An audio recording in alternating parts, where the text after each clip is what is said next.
Greetings, citizens! My name is FailureToReport, and today we're going to be talking about the Star Citizen Milestone Patch 3.8, as she now resides on the live servers and will likely see no more hotfixes until after Cloud Imperium's holiday break. This video is almost certainly going to be a long one, so buckle up because there is a lot to cover with this update. First and foremost, I want to put out a disclaimer before we start dissecting this patch, both to the more sensitive Star Citizen backers, but mostly to the Cloud Imperium viewers. I know a ton of work went into this patch, and I know every year before Christmas break is a vertical slice of hell for you guys. However, everything I'm going to cover in this review is based off of hours of testing on the public test server, submitting reports, verifying other people's bug reports, and weighing what we ended up with in 3.8 against Star Citizen 3.7 in order to discuss if 3.8 lived up to expectations. There will be some harsh criticisms in this video. However, I do want to say that patch 3.8 is a major step in the right direction for the project on quite a few fronts. Although I have some major grievances with parts of 3.8, the overall direction of many changes in this patch falls in line with where I wish the project was heading. So, with that out of the way, let's begin. Milestone Patch 3.8 brings a lot of changes to Star Citizen. While I would encourage you to read over the full patch notes, as I'm not in the habit of reading line by line what CIG says, as there's other content creators out there who jump up and down like giddy girls over repeating CIG to their audience. However, some of the major changes for this patch that are going to be impactful include Microtech being added, server-side OCS being implemented in early form, persistence to the database, which means less intentional wiping of the database between patches, new FPS missions, new group-based missions both in difficulty and reward, PlanetTech version 4 has been implemented, completely reworked and replaced interiors of truck stops around the verse, as well as adding planetary orbital stations to all major planets. CIG also has added onto the existing law system by adding fines and an impounding mechanic, as well as opening up certain areas of the system to the new hand-to-hand combat system. While there are additional smaller things added in patch 3.8, these items make up the majority of changes and additions that are going to be the most noticeable to any player returning to Star Citizen since 3.7 or earlier. So let's discuss them in detail. I want to start off by, yet again, saying that Microtech looks absolutely beautiful. While I know I didn't express much love for watching the artist teams working on the details during CitizenCon, as I said previously, that doesn't mean I can't appreciate the end result, and the end result is frankly the best work out of Cloud Imperium yet. On one of my PTU preview streams, we happened upon a small valley on Microtech that was surrounded by snowy mountains, and yet this valley was full of green tree patches and sloping grasslands. I cannot express how much joy I got in seeing near-Earth terrain finally showing up in Star Citizen. This new visual experience is only enhanced by the new weather system added to planets and on display around Microtech. I also feel it would be a huge disservice to Cloud Imperium if I didn't also applaud the way that new babbage has been implemented in this patch, allowing players to fly through and around the city with near freedom. This was such an awesome touch to be able to fly through the cityscape and take in the city. It also caused me to go back to New Babbage multiple times with the racer to find some fun in weaving between buildings. So thank you so much for not making New Babbage a giant wall of death like other major cities have been so far. Now, although we received this new wonder ball of visual impressiveness, it should also be pointed out that in patch 3.8, Microtech is currently a very empty location. New Babbage Landing Zone is not currently active, and while the entire city is there to be observed from the outside, there is no interior locations you can access until a later patch. So, while Microtech is visually stunning, it's a double-edged sword in that you spend time taking in all of this amazing scenery, only for it to really kind of hit home that there's just nothing to do on these planets except take pretty screenshots to show other people while you both dream about gameplay features so far down the road it'll make you depressed. While it was amazing coming across that picturesque valley during that live stream, the first thing that came into my mind was, God, it's disappointing that I can't do anything here. There's nothing to do. There's no base building, there's no mission, there's no NPC camp to stumble upon, there's no farming, there's nothing. It's just a pretty screenshot backdrop. This is one of the biggest reasons that I don't normally celebrate new planets being added to Star Citizen, because even as the sandbox grows, we still have next to nothing that we can do inside of it. And it's a damn shame. Which leads us to our next major feature of patch 3.8, server-side object container streaming, or SOCS. This has been a Jesus patch item for years now in the community of Star Citizen. For a long time, if a critic complained about nearly any part of the overall project, the usual response from a more passionate backer was, wait until there's server-side OCS. If you, for whatever reason, aren't super in the loop on Star Citizen and don't understand what server-side OCS is, it's the server-side version of object container streaming that we received for client-side operation a little over a year ago.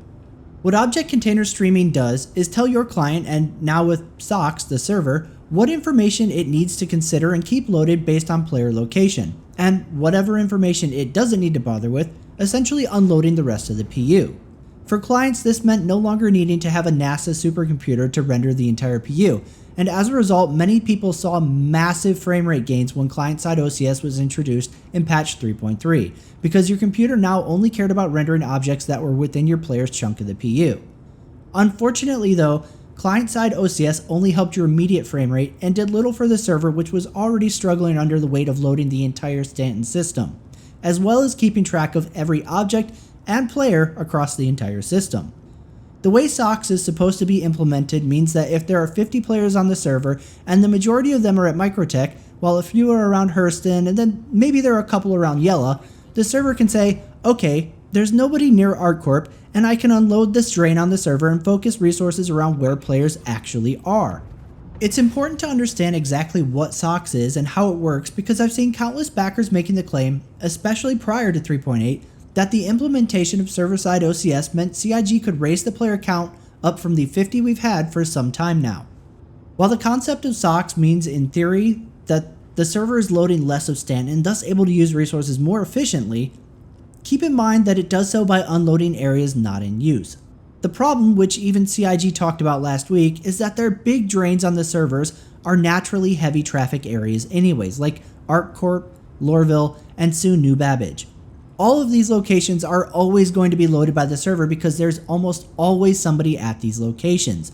This means that increasing the player cap again would only start unraveling performance gains achieved by SOCS, as it would mean more players spread around the solar system and thus more areas that the server has to keep loaded versus a smaller population, meaning less players to spread around Stanton and allowing the server to unload more of the system not being used.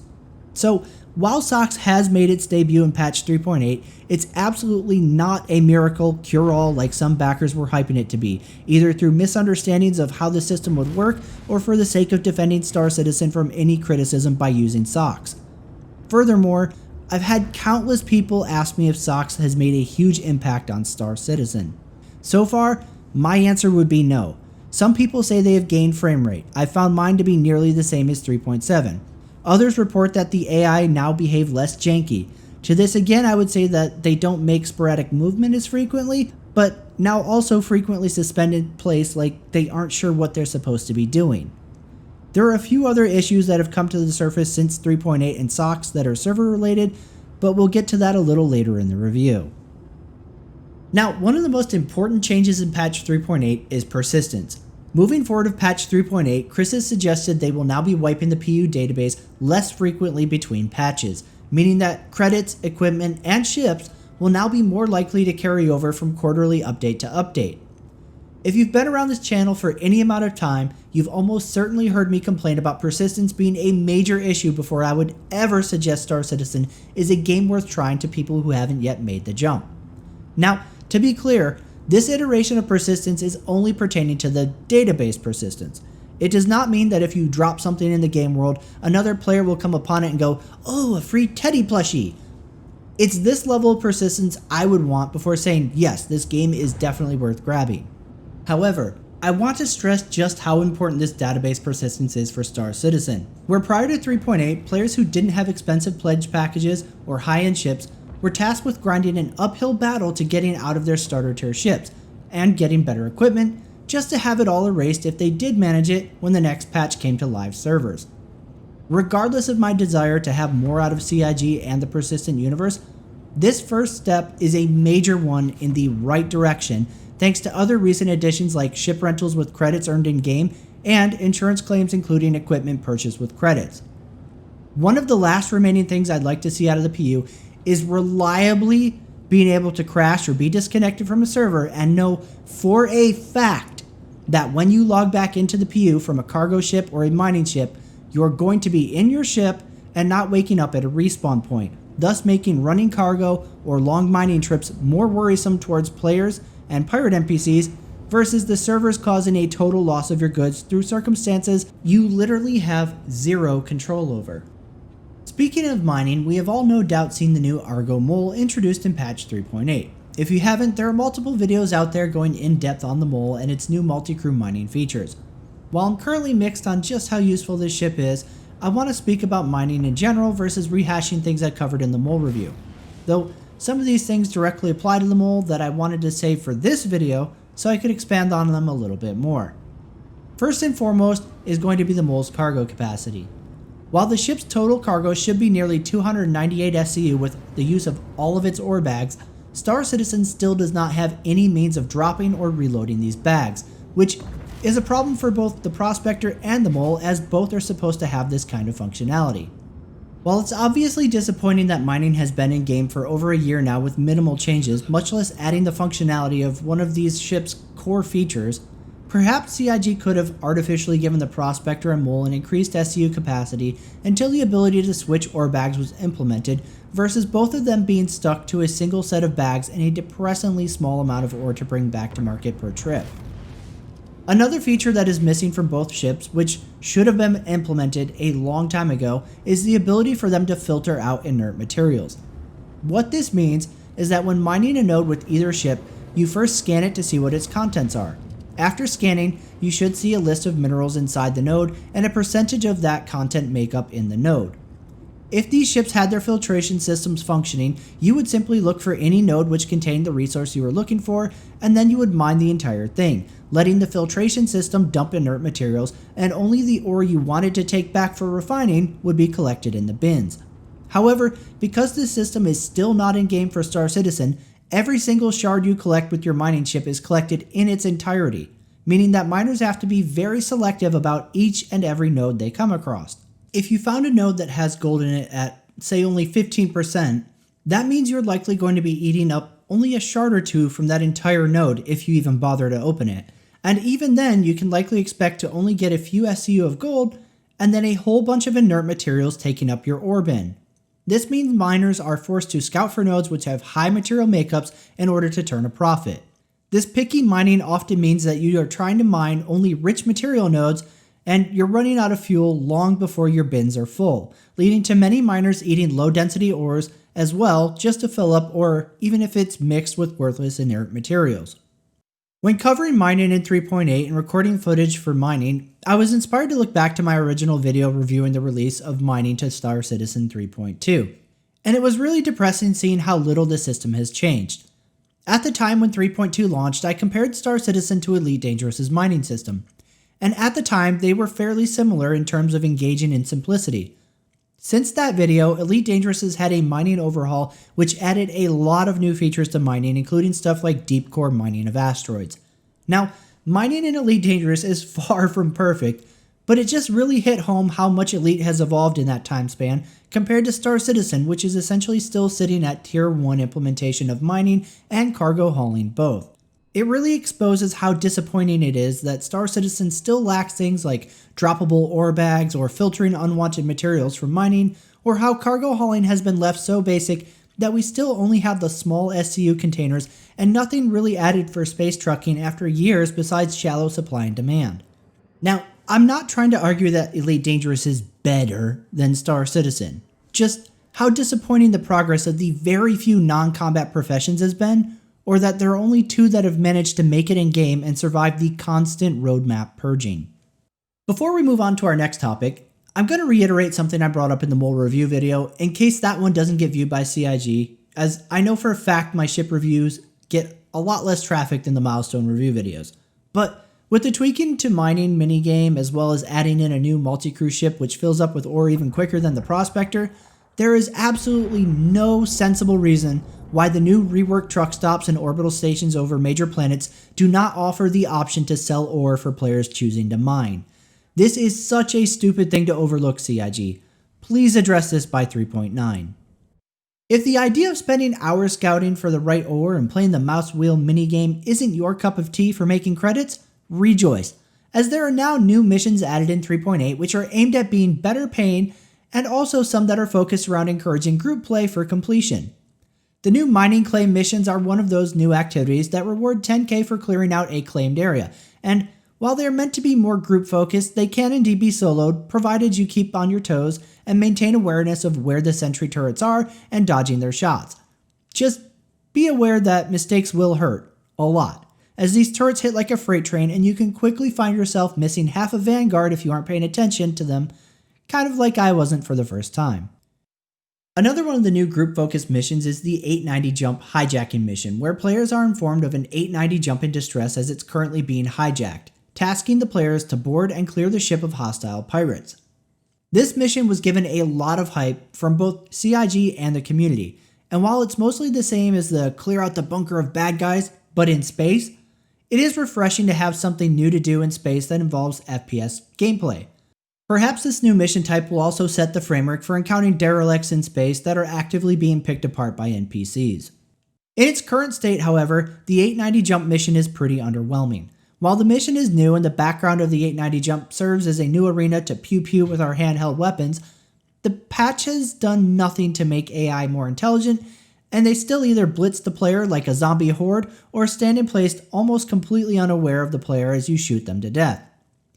I've made my disappointment with Star Citizen's AI known on countless occasions, so I'm not going to go into that again, but I want to say I find it amusing that the AI in Star Citizen seems to have had its ESP setting cranked up along with its auto-aim, and now that the AI are headshotting players through walls and floors, everyone seems to be on Spectrum going, "Wow, CIG, you sure made the AI so much more challenging, great job!"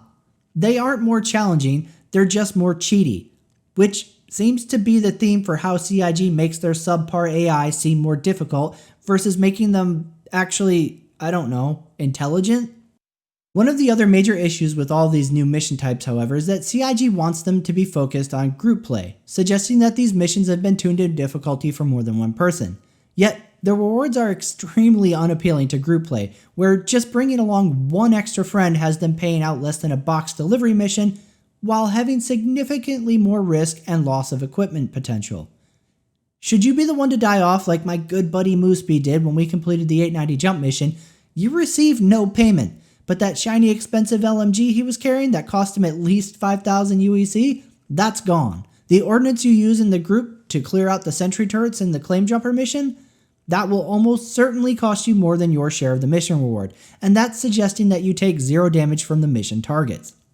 It feels like Cloud Imperium seems to create these missions with the goal of them paying out as little as possible so that players don't snowball their way into better equipment or ships that might discourage them from spending real money to buy them off of the RSI store. And these smaller payouts would be acceptable if it weren't for the costs in servicing a ship or equipping yourself for FPS gameplay. When these missions barely cover the cost of taking them on, you end up making pennies compared to the listed reward. If a group-focused claim jumper mission pays out 10,000 UEC and I take just one other person, I'm automatically going to get a maximum of 5,000 UEC. If I use any missiles or ballistic weapons, I'm now going to be spending a good few hundred to 1,000 UEC in munitions. If I'm unlucky and take a sentry turret hit, or one of those NPC ships decides to turn itself into a torpedo and ram me, I can count on at least another 1,000 in repairs. Then there's the fuel costs on top of those, which will vary depending on what you're flying. Very quickly, that payout of 5,000 UEC turns into a measly 2,500 UEC for 15 minutes of effort if you clear it quickly. That's 2,500 UEC if I take only one other person. If the group I'm playing with is bigger than that, my starting share is even less than the 5,000 and I'd quickly be looking at taking a loss just to do the mission. This kind of payout structure that Cloud Imperium constantly employs in the persistent universe is really perplexing because it actively discourages me from both playing with my friends and playing the missions they spend so much time putting into the PU. Why would I bother saving the 890 jump or clearing out the claim jumpers when I can take a box from point A to point B in relative safety with almost zero cost to me for more credits? This isn't even getting into the kind of money you can get from flipping cargo, where the only real threat is server instability screwing you over, or PvP ganks, which are mostly avoidable on smart routes. It just perplexes me that CIG seems to want to actively encourage me to play the most uninteresting parts of their sandbox versus encouraging players to want to do things like clearing out a bunker of bad guys or hunting down space criminals with my friends. Things are feeling a little negative, huh? I did warn that there were going to be some criticisms in here, but I understand if you need a break. So let's talk about some more of the good things buried in patch 3.8. With this milestone patch, we saw Microtech introduced with PlanetTech version 4. However, Cloud Imperium wasn't content to simply drop Microtech as the new shining jewel of the Stanton system, and they went back through every other planet they have made so far to update them all with the new system as well. I honestly didn't think anything of it until the first time I flew a mission down to the surface of my personal little Tatooine, that is Daymar, and from orbit saw the new landscape, and these planets look so much crisper and more detailed, especially from orbit and high atmosphere. Some planets under this new system also have more interesting color palettes. I found myself constantly trying to find missions that take me back over to Magda because I love the swirling of the aqua blue and reds across its landscape. In addition to visually updating these planets, many of them now also have mild weather effects put in place similar to Microtech. Although not as robust and varied as Microtech's mixture of windstorms, snowstorms, full blizzards, and rainstorms, planetary bodies like Hurston and Daymar are frequented by dust storms, though to be clear, these are nothing like what we saw demoed at CitizenCon years ago with a rolling wall of sand. But it is a solid start to having these bodies feel more like a realistic environment versus simply inert rocks. Cloud Imperium didn't, however, stop with just overhauling the planets and moons of Stanton, going so far as to completely overhaul all of the truck stops as well as adding orbital stations to every major planet such as ArcCorp, Hurston, Microtech, and so on. Let's start with the truck stops.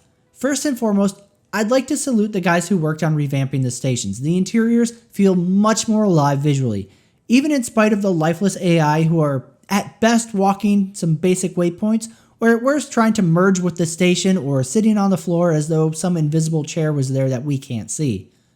Have I mentioned how terrible the NPC AI is in Star Citizen before? I'm not sure if I've gotten that yet. The scale of these new truck stop interiors are much larger than our previous little hubs, and I think it does a great job of trying to make the player feel the scale of just how massive these stations are. Running from the security checkpoint where you disembark from the hangar elevator to the furthest point in these stations is a proper cardio workout. And these new storefronts and interiors do a great job of selling these stations as a sort of self-contained airport city that people would live and work out of. Speaking of living out of these truck stops, if you haven't heard me praise it to hell and back in any other video or stream, one of the other major features CIG added in the station reworks is that every single truck stop and orbital station now also includes a habitation area, which means simply landing at any of these stations will now set them as your respawn point. This is a major quality of life addition that I really don't know where to begin explaining how much of a fan of this change I am. This allows you to have a respawn point out away from the Armistice Zone gankers. This gives you the ability to choose the area you want to work in and not have to worry about a server crash sending you back to some spaceport where you have to respawn in a hab, take an elevator to the city proper, run through the city to the train station, ride a train to the spaceport, run through the spaceport to the ship terminals, call a ship, run to the elevators, and then finally get to your ship just to request clearance to take off, and then you start your journey of clearing the planet atmosphere to actually get back into the content you want to play. Yeah, like I said, it's a quality of life improvement. The changes CIG made to the rest stops leave me with only 3 major complaints. The first issue I have is a little trivial and really falls more to inconvenience. The majority of these stations, though not all, have the administrator office placed at the very far back of the station. As I mentioned earlier, the stations are not the small little rest stops we had in 3.7, and some of them are a very long run from the hangar elevators to the administration office, which means if you're running boxes or trading cargo, you have a really long jog to reach the drop-off terminal or trade council. This is especially painful if you're carrying a box, as you don't have your normal run speed. It would be a great quality of life fix, and I feel like make more sense from a lore perspective that these administration offices would be located closer to the security checkpoint where travelers are entering the station versus the furthest corner and deepest section of the stations. My second complaint with the station rework is one that honestly makes me pretty annoyed, and it doesn't really even apply to me personally. But if Cloud Imperium was putting all of this effort into redesigning these stations, both the exterior and interior, it leaves me scratching my head in utter confusion on why they didn't add large ship pads or hangars that could support refueling ships like the 890 jump. Failing to add something like this is even more irritating when you consider just how atrocious the 890 jump's fuel economy is. It seems absolutely absurd that in order for these ships to refuel, they need to leave atmosphere on a planet, go about their limited gameplay because of watching the fuel gauge constantly, and then ensure that they try to conserve enough fuel to make it back down to a planet once more to refuel. While Star Citizen does have multiple refueling ship concepts now, refueling is nowhere near in-game, and even if it was, it sounds like a nightmare if CIG wants to force any large ship to have such limited fuel capacity that they would have to rely on having a fueling ship essentially follow them around everywhere they went, even inside civilized space where there are truck stops pretty much everywhere you turn. While Star Citizen ships from small single-seaters to large multi-crew ships all seem to suffer from having absurdly small fuel tanks and flight time, it's the largest ships that feel the most out of place, running out of fuel in less than an hour and having to essentially be tethered to Lorville or ArcCorp for fear of running out of fuel. So please CIG, since you seem unable to come up with fuel tanks that allow players to go out and adventure for hours at a time, at least give these massive stations the capacity to service large ships as well. The last issue that I have with these stations is something that's very irritating to me personally, but others may shrug and care less. You see, one of the trends CIG has been running for a while now is having different locations selling different equipment. By itself, I don't think that this is really terrible design. However, in these rest stops, you will always find a Kasaba dealer selling various clothes, Platinum Bay selling some ship components, and then either a weapons store or an armor vendor. This is incredibly frustrating when you have these stations as your respawn point, but you can't properly outfit yourself for FPS gameplay if that station doesn't have a weapon vendor where you can purchase firearms or resupply magazines. One of the reasons Port Olisar is so beloved, besides previously being the only respawn point that allowed you to skip trams and quickly get into your ship and off to space, was that it had a basic selection of everything you needed to get on your way. Need some armor? Port Olisar has you covered. Lose your weapon on an adventure or just starting one? No problem. Olisar might not have the exact weapon you preferred, but it does have something.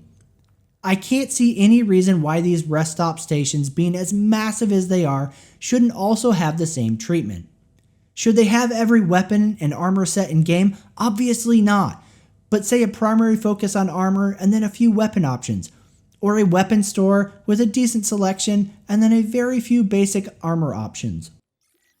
Speaking to all of these new truck stop stations, new visually overhauled planets, and so forth, it seems about an appropriate time to bring up one of the most celebrated changes brought to Star Citizen in patch 3.8. Even if I'm not personally a fan of it, I'd have to be blind not to see how many people are in celebration over the quantum travel changes brought in this update. With patch 3.8, many ships have had their travel times drastically reduced. Single-seater ships now travel much faster, although with a smaller overall tank, meaning you can move across distances at a much improved pace, and although this means needing to make use of rest stops for longer trips, I think the idea of breaking up how long you're monotonously sitting in your cockpit staring at the warp is a step in the right direction. For ships with an improved or larger quantum drive, travel times around the system are very much improved, with my own experience of jumping from Area 18 all the way to Microtech landing at 4 minutes and 45 seconds in the Vanguard. This is the furthest distance that I can recall jumping at a fraction of the time a similar distance would have taken in 3.7. While I personally was a fan of the longer travel times as it gave me a break from having to give Star Citizen 100% of my focus, I do understand why the old travel times were a plague to people who aren't in my position of having hours to spend every day on video games. Although I would like to someday see longer jumps return, I don't think it's an appropriate thing for the current game available, as Star Citizen critically suffers from a lack of content that keeps a player in one area. To put it in an example form, if you played World of Warcraft and picked up a low-level quest in the city of Stormwind, instead of sending you outside the city gates to kill a few boars and bring back their pelts, the quest giver would instead ask you to travel to the opposite end of the continent just to kill a few boars, then take those pelts to the other continent to drop them off. In Star Citizen, there are very few missions that allow the player to stay within one planetary orbit. Missions often ask you to jump halfway across Stanton to begin them, much less have their completion location end up being on the other side of the system entirely. While it is possible to find some mission types with starting locations near the player, these are far and few between, and specifically targeting these kind of missions would lead to more time wasted than just sitting in Quantum for 10 to 15 minutes in 3.7. While the new sped up quantum travel doesn't quite fix the variety of content available to locations, it does at least help more casual players and those with lower tier ships have access to the same content of players with large or higher end ships in a fair amount of time versus sitting in quantum for more time than they would actually spend participating in any given mission. While I think the idea of smaller ships being faster but having to make more legs is a solid design choice, I have seen some ignorant whales crying about, "But where does that leave my carrier? People need to depend on me. Why would they want to use my carrier now instead of jumping on their own if they're faster?" Well, special snowflake guy, I'm guessing the advantage of docking up on a carrier as a group versus jumping to a destination by themselves is having the full weight of a fucking carrier supporting them in terms of firepower and logistical services, versus showing up all by their lonesome and being vulnerable. You know, kind of the whole point of a carrier. They aren't ship taxis, they're a force multiplier, not your wallet's flex that forces everybody to depend on you. So stop crying for everybody else's gameplay to be hindered so you can feel like you're special and important.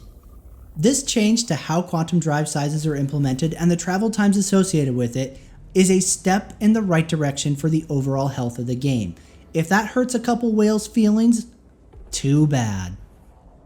So then, that covers all the major additions and changes as well as my thoughts on them. It's time to start flipping this build over so we can talk about the ugly underside. For some of you, this may be the section where you want to stop if you'd rather not hear criticism of the state of the game. This is my attempt at politely warning you, so you've been warned.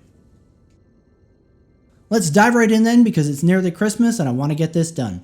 Speaking of the new revamped truck stops and orbital stations in patch 3.8, it goes without saying that we need to talk about how utterly broken repair, rearming, refueling services are in this patch. Almost every single station is completely broken when trying to service a ship unless you request to land on a pad and then hover over your assigned pad before touching the pad, and this should let you pull up the ship services menu and execute your desired services. It blows my mind that we are this far into Star Citizen's life and nearly every single patch, these services range from sporadically broken station to station or pad to pad to just totally fucked across the board. Additionally, to Cloud Imperium, when you guys come back from your holiday break to set to the task of fixing this hot mess, please make sure that Chris adds refueling to the bare minimum for these planetary outpost landing pads. There is absolutely no reason why these outposts have landing pads but not the ability to offer fuel. It's stupid and it makes absolutely no sense. Moving along, right. From Spaceship Woes, let's talk about all the new FPS missions. They sure are great, right? Assemble your Avengers and take on a rough gang of space criminals. Throw open the doors of the hijacked 890 jump or bunker and establish your sectors of fire as your squad pulls security and clears the ship until that adrenaline moment when you first make contact. And your fucking weapon doesn't fire. Yep, that's a thing. Why not? In patch 3.8, first-person weapons have decided to go on strike for better gameplay because they straight refuse to fire. This has been a known issue since the inception of 3.8 to the PTU, and I'm pretty sure if I asked somebody from Evocati, it was probably happening during closed testing also. Hey, no big deal, who needs working weapons that cost thousands of UEC a pop? I mean, sure, you lose it when you die, but no biggie. Missions pay so good now, right? Oh right, they don't. And it takes just losing one weapon to turn a mission from a small profit to a credit sink. I have no problem dropping my weapon on death and eating a loss when I don't do something right or underestimate a situation, but it's beyond infuriating when you carefully approach a situation and ensure you have the drop on an already cheaty NPC only to pull the trigger and have nothing happen besides the NPC turn and instant blap your face. But fear not, citizens. Cloud Imperium has graciously suggested a workaround. If you swap your weapons, this may cause them to regain function. Great workaround, especially considering that yet again, the swapping weapons may make them disappear bug has made its ugly return. That's right, just switching weapons has a very common effect of making your previously equipped weapon vanish. Poof, gone, never existed. Cool, there goes another couple thousand UEC. I guess I need to start buying burner guns just to switch my weapons around to get at least one of them to fire. Now, there has been a player-reported workaround that supposedly inspecting your weapon will return its firing functionality. I haven't been asked to mess with FPS again since this was posted to Reddit and Spectrum, so I can't confirm if this works any better than swapping your weapons, but hey, fun fact, you're already more likely to make your weapon disappear than to make your other one fire by swapping weapons, so you might as well give inspecting the weapon a try. Now, this would be frustrating enough on its own, but the other thing that has been a constant frustration the entire time 3.8 was on PTU, and now still a thing on live servers, is the error 30,000 server crashes that are back with a vengeance. While patch 3.72 was probably the most stable I have ever seen Star Citizen servers, it's depressing that server-side OCS finally makes its debut on the persistent universe, and instead of being the chosen one who would bring balance to the verse, it seems to be the one bringing it into the darkness of the disconnect screen. Throughout the PTU, there was only one build which was really truly stable, and it was 3.7 levels of stable, which CIG unfortunately broke the next day. Since then, we have had versions of 3.8 in varying levels of stability. And while the current live patch isn't the absolute nightmare of 30k errors every 12 minutes that the PTU was more often than not, which if any pro SC streamer told you wasn't happening during the PTU, they are a bold-faced fucking liar, or CIG is putting them on a special snowflake server. You can decide which one of those is worse. Point being, the current servers are absolutely not stable enough that I would endorse somebody running cargo if the value takes up the majority of their wallet balance. This whole situation is made worse by the frequency of 3.8 crashes and 30k errors returning players to their respawn habs when reconnecting to the PU, where in patch 3.7 recovery logins were actually working amazingly. I honestly can't think of a single time in patch 3.72 that I had to reconnect to the PU where I wasn't in my ship's cockpit. And on the flip side of that, with 3.8, the only time it's worked for me is after a client-side crash. Anytime a server has 30k errored, I would log back into a hab respawn. It's obviously frustrating that the patch, which was supposed to bring a new level of performance to the servers, has sent them spiraling into instability and unreliable performance, but these kind of issues can be understandable. What I'm less forgiving of is that this was a very known issue and occurrence all throughout 3.8's time on the PTU, and rather than doing their best to resolve it before going on holiday break and leaving the build on the PTU servers until it could be ironed out to a stability level comparable to 3.7, CIG did their yearly tradition of pushing whatever they had, regardless of its quality, off to the live servers, thereby removing patch 3.72 as a safe and stable fallback if everything shits the bed during the Christmas and New Year holiday. One of the other frustrating things rushed for the holiday is Microtech itself. While the planet might look amazing and New Babbage has understandably become the hottest touring location for backers in 3.8, the planet itself has a handful of frustrations. I've come across countless fields on the tundra biomes of Microtech that have massive fields of boulders which have no collision detection. The planet itself only sports a few orbital markers with nothing planetside except New Babbage, which means flying down to the planet is a painfully long process, especially if you want to go sightseeing or mountain flying on areas of the planet not directly underneath an orbital marker. This is made even more tedious by the pathetically terrible fuel economy all across ships in the game. While Cloud Imperium admitted that a majority of the Microtech content was pushed to 3.9 and that they just wanted to get a basic implementation of Microtech out for players for the holidays and patch 3.8, it's still a frustrating experience because of the distances they placed orbital markers from the planet and the depressing state of fuel scooping and consumption in Star Citizen, the latter of which has been a problem that's been plaguing Star Citizen since 3.4 and has only been showing signs of getting worse. It's like whoever is in charge of the decisions around the flight model's fuel consumption doesn't seem to understand that the funnest part of flying these ships is flying them, not watching your fuel gauge for half an hour before babying your ship back to the gas station, which, for whatever stupid reason, also doesn't include the outpost actually on the planet you're flying around. Because being able to do the one thing you can do on planets in Star Citizen, which is fly around and enjoy them, wouldn't be a complete Star Citizen experience without forcing you to fly off of them just to dump in more gas. I'm also going to take this moment on my soapbox to bring up another extremely frustrating issue that isn't really getting a voice due to the outside factor called gimbal assist now being so meta you're laughed at for not using it. However, I like my big fixed guns and I don't care about competitive combat in Star Citizen anymore, so here's to all my fellow fixed boys. In patch 3.8, Cloud Imperium seems to have janked fixed weapons once again. While they aren't shooting off into space like the cross-eyed gunner from Spaceballs anymore, in patch 3.8, fixed weapons are once again trying to lead targets on their own, which means if you're engaging NPCs, Your weapons will try to shoot where the game thinks you should be aiming and not where you're actually trying to aim. This is extremely exaggerated on enemy targets that are constantly changing their vectors.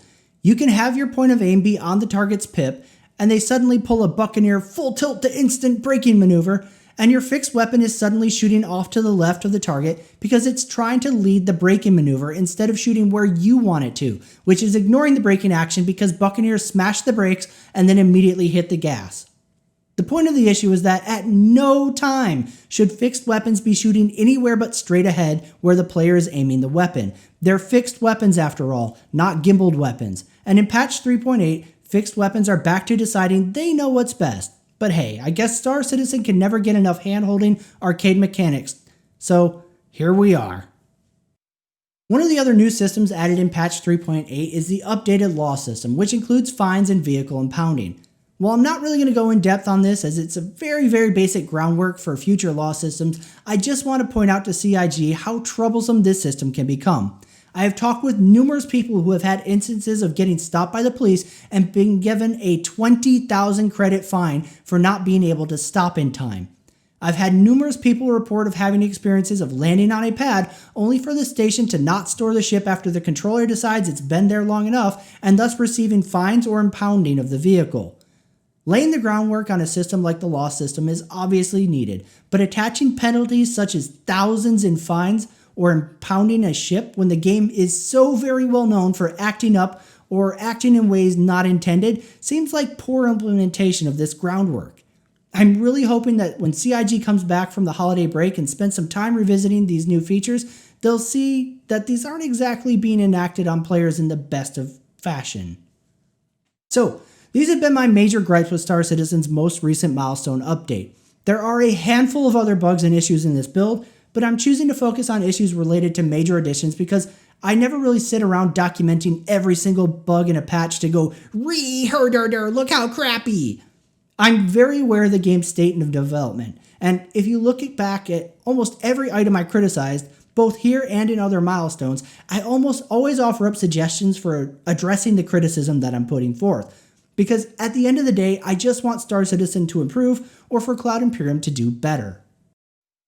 While this patch has brought with it plenty of issues to gameplay or mechanics, it's also brought a lot of quality of life improvements to the overall game, as well as major progress in the right direction like persistence between patches and server-side OCS if they can get it tied into the game without the instability issues.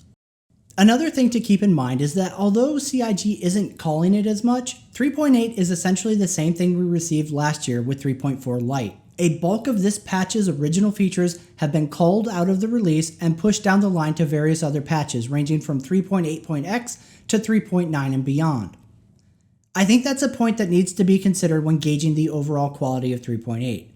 It's absolutely lackluster in features compared to what we started 2019 off expecting from 3.8. However, does it bring to the table enough content or improvements to be a good patch? I think that for the most part, patch 3.8 is probably the best Star Citizen has been in a long time outside of the server stability issues, which I would expect Cloud Imperium to resolve once coming back from holiday vacation in January. We have things like ship purchases and rentals with in-game credits now, we have insurance claims covering purchased equipment for ship loadouts, and we're allegedly going to be seeing more persistence between milestone patches. The planets are receiving updates to bring them all up to the same visual quality, including weather effects. CIG seems to be making an effort to create more content on foot, which is a must for a game that leverages its advantage to be more than just your spaceship. And even if the AI is still kindergarten levels of atrocious, that needs to be done. The question for me at this point is, where does Chris take this from here? While he showed off the new pyro system and the jump point travel at CitizenCon to great applause from many backers last month, I don't personally really give a crap about having another pretty world to take screenshots on. Microtech in patch 3.8 serves as a very painful reminder that for all the vast landscape Star Citizen possesses, you can fit all of the planet-side content the game has in one quest line of Skyrim.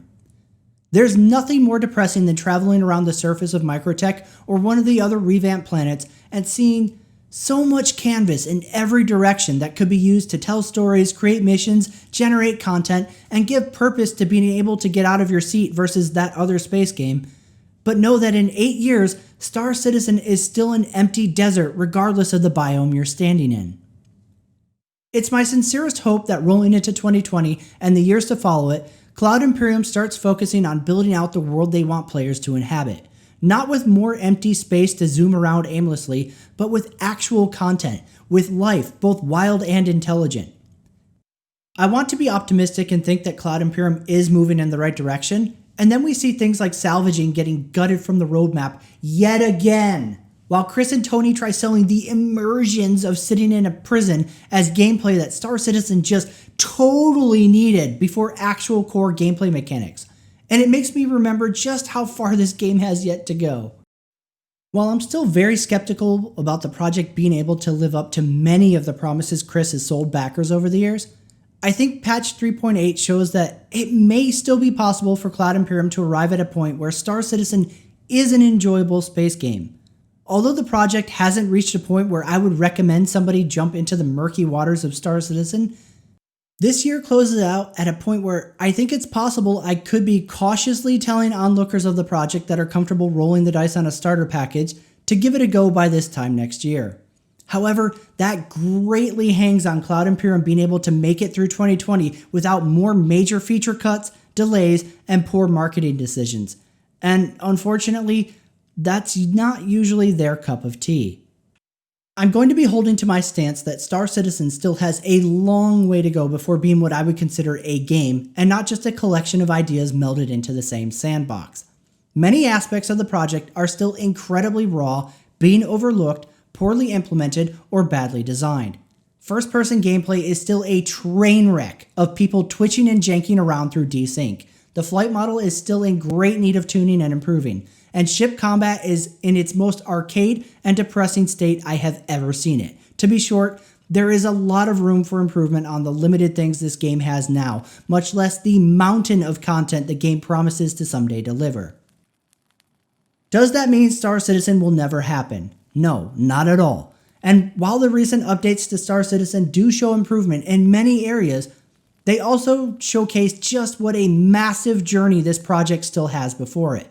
So while Star Citizen might not be at a point where I would recommend it, I would still rather see Chris and the team under Cloud Imperium pull something off years down the line that silences my concerns and criticisms around this project and the company's behavior. Because at the end of this roller coaster, I would rather walk away with an enjoyable space game, even if it's a fraction of what Chris promised and was hyping years ago, than have the giant train wreck of what could have been. So, wrapping up 2019, to the community, both fanatical, critical, and everywhere in between. 2020 sets a new year. I'm sure it will be filled with moments of success and plenty of failure and disappointment. The only thing I'm going to preach today is that you try to look inwards on the project objectively. Understand that not every system CIG puts into the game is amazing or should be excused away with variations of it's alpha or this is first tier implementation.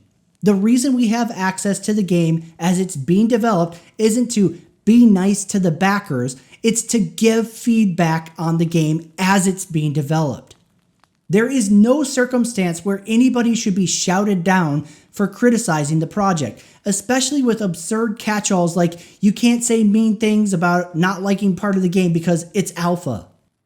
If CIG introduced some absurd mechanic like needing to take a dump in the game every 5 minutes and critical feedback was shouted down by blind defenders, then Chris is going to go home and pat himself on the back thinking, yeah, no one's complaining about my pooping minigame. This is good for Star Citizen.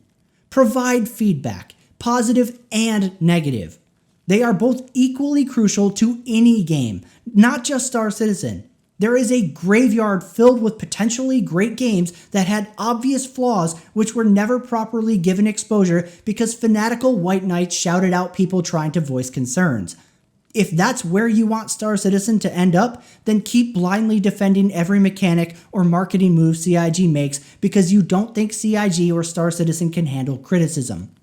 They're all big consenting adults. I promise they don't need your shield, my lord. On the inverse of this, to my fellow critics, our industry has been through a lot in the last decade, and most of it has not been for the better. One thing I know many of us are guilty of is mocking the fans for their hypocrisy towards not holding CIG accountable to the same levels they would hold other studios and publishers to. It's very important to reflect on ourselves as well and ensure we're not doing the opposite. When Star Citizen does make shifts in direction that better the game or project, we need to be able to fairly acknowledge them. When CIG implements features that open up the game to peasant backers enjoying ships that normally cost hundreds, or quickening travel times to be more accommodating to players who have real lives, these kind of improvements should be given their due credit. It's important to remember that you can hold Star Citizen to a high standard and also acknowledge improvement. I've seen many backers of the game come to the channel when CIG does something that improves the game only to comment with, "See, I bet you feel stupid now, don't you?" And I don't, because I'm an intelligent adult capable of reasoning that CIG can improve one aspect of the game and still be lacking in others. Improving the state of the project is something that should be hoped for and encouraged, but suddenly writing one aspect of the game doesn't erase history either. Just as Sean Murray has constantly improved the dumpster fire that was No Man's Sky's release client, Chris Roberts improving things like in-game ship rentals doesn't suddenly absolve his company of all the shady crap they pulled with their marketing. However, showing that you can distinguish an improvement to the project while still being mindful of past failings is the difference between being a critic of the project versus being the polar opposite of a mouth-breathing fanatical defender and blindly screaming at the top of your lungs that it's all a con job and can only fail. The fact of the matter is, it's literally anybody's guess at this point, and running about doomsaying that it will never happen just leads to genuine criticism getting lumped in with the raving idiots. To my Cloud Imperium lurkers, I know you guys have had one hell of a bumpy year, and I'm sure the weeks after CitizenCon were probably a relief from the discontent community as they enjoyed their CitizenCon high of the year. I'm sure you're equally aware that you're coming back into 2020 to start off a year of more of the same, especially as things like the last-minute roadmap purge start to sink in for the community. And I'm sure it isn't going to be the last of those either. Despite my many criticisms of the project and the state of the development, I wish you all the best moving forward. While my tone and wording may seem overly aggressive or personal, it's a product of where I come from, where speaking frankly and directly, even if it sounds insulting, is the norm. I would love nothing more than to eventually log into Star Citizen, sit back in my chair, and go, wow. Although my criticism of the project is not going to be going anywhere, I'm going to be trying to make a concentrated effort next year of being less razor-tongued about the way I offer it. I know a good few of you see my content, and I want to offer my apologies if it's disheartening to hear me rip apart your work. But I hope you'll understand that it's because I want the game to do better, and not out of any kind of desire to see Star Citizen mocked or fail. I have no issue conceding that 2019 was a year of many surprises for me. When ship purchases were added into the persistent universe, I was proven wrong in my skepticism that they would be delayed for as long as possible to milk that sweet, sweet JPEG money. When you doubled the bet with ship rentals making access to these ships even more affordable, I was totally blown away. While the economy within Star Citizen isn't the friendliest for making credits, the fact is you put in the means even if it was a bit of a grind. With persistence between patches, you've opened the doors to players who don't have the means or the will to spend more than starter pledges, being able to enjoy ships previously exclusive to whales like myself. There have been many strides forwards, and even though I don't completely enjoy every aspect of Star Citizen as she currently rests on the servers, I hope you all continue this trend in proving me wrong and exceeding my expectations with the project. I openly look forward to the day Star Citizen reaches a point where I can recommend it publicly to anybody inquiring. To the marketing team though, fuck you guys. You're all snakes and I can't stand you. The bullshit you have done over the years is beyond reproach. The fact that you find the means year after year to one-up the shady and terrible shit you came up with the year prior is nothing short of astounding. You are literally the single biggest blight on Star Citizen. Devaluing of credits, Warbond exclusive, creating bullshit false scarcity, limiting ships from being sold even though they're flyable in-game. I can only pray that the shit you've pulled with this project doesn't leak elsewhere into the industry. While it's obviously any marketing team's job to make money, there are ways you could have gone about it without being soulless shitlords to the people who took this company off of the ground. But to the rest of CIG, I hope you all have a great holiday break. Alright, ladies and gentlemen, that's my closing out for 2019. This has been an unusually long one for this channel, and I hope you guys will consider it my holiday special from me to you. I think there was a lot of things worth talking about in patch 3.8, and I'm personally really hoping next year sees the end of the Squadron 42 focus, and we get some real progress over the next few years for the persistent universe. While it's anybody's guess where this wild ride is going to be taking us from here, I can assure you all that I will be there to cover it, from the good to the bad. I can't promise how things are going to play out, however, I can assure you that I will continue to cover this game as objectively as possible without spoon-feeding you bullshit for the sake of promoting my channel or whipping you into a frenzy of dream crafting a version of the future that makes you want to throw money at me so I'll reinforce your confirmation bias. Star Citizen does stand as one hell of an ambitious project, and while I remain reserved in my expectations to the point that I trust the promise only when it shows up in the patch notes, I will do my utmost to always give credit where it's due and criticism when it's warranted. With that, I hope you have a great holiday. Remember to drink responsibly, celebrate the ones who matter in your life, and most of all, stay safe out there, citizen. As always, I am FailureToReport, and I wish you a Merry Christmas, a Happy New Year, and I will see you next time, citizen.